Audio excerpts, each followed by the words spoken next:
Hello guys, good morning. Share ko lang sa inyo guys kung maganda nga ba nga quality itong ganitong solar inverter guys. Ito, nabili ko to mahigit isang taon na guys. Matagal na to sa akin guys. Share ko sa inyo kung paano nga ba gumagana ang mga ganitong inverter. Pasensya na kayo guys kasi malapit lang tayo sa kalsada, medyo maingay yung mga motor. Guys, ang pangalan pala nito guys is electric change machine solar Africa 12 volts DC to 20 volts AC inverter. Nabili ko to sa halagang 500 pesos sa Shopee guys, mahigit isang taon na to. Ang watts pala nito guys is, ang watts ito is 500 watts. Yan guys, oh, is a 500 VE, 500 watts to guys. Ano nga ba ang kayang paganahin nito guys?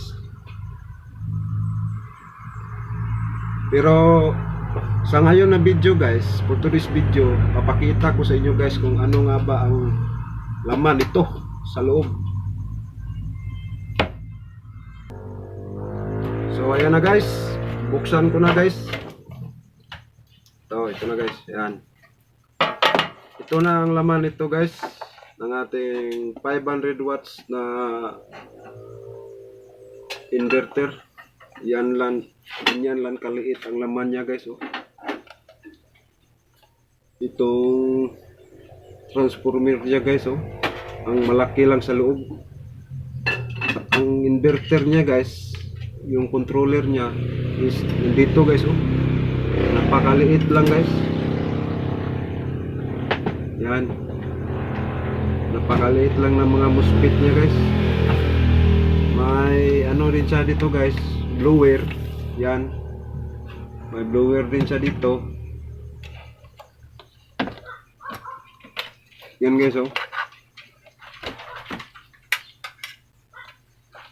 Wala siyang ibang pansakan dito guys, kundi ano lang, 220 volts lang talaga. Walang mga DC port, wala.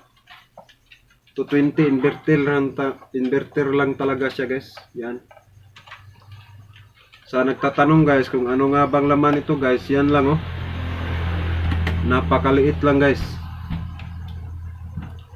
Pero sa tingin nyo guys, ano kayang paganahin ito guys? Yan. Napakaliit lang ng board niya guys, oh. Ito, napakaliit lang. Ito ang nagpapagana sa ating DC input. Sinicirculate ng transformer papuntang AC output to guys, dito sa AC. Diyan. May mga indicator naman, yan. Ito is yung AC overvolt. Makikita mo dito guys kung nag-overload ba. Itong pula sa on, itong green, pag umiilaw na to guys is overload siya. Yan, hindi kaya. Yan guys, oh. So tingin nyo guys,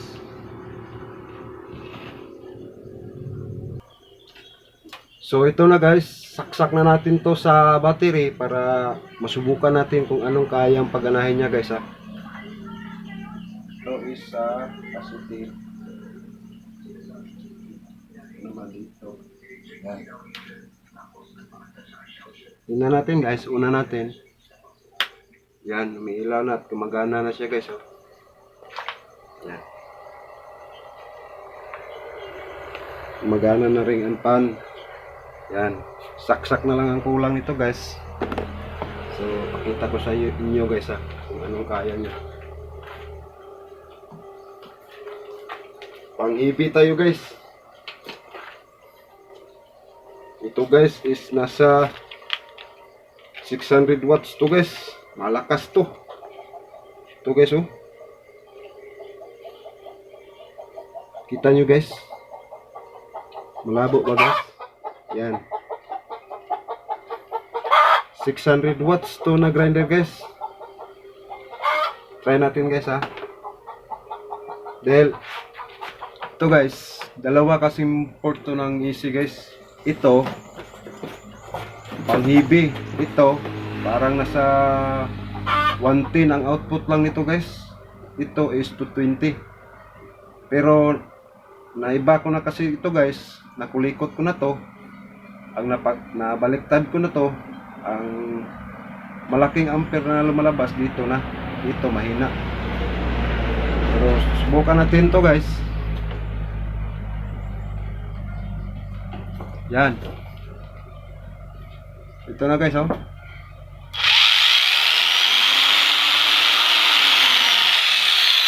Yan. Napagana niya guys. Pero ang tanong, kung umiikot nga, ang tanong, kung malakas ba? Yan guys, oh. Namamatay guys. Mahina. Mahina to guys. Mahina siya. Pero napapaandar niya guys, eh. Pero mahina talaga. So yun lang guys. Thank you for watching.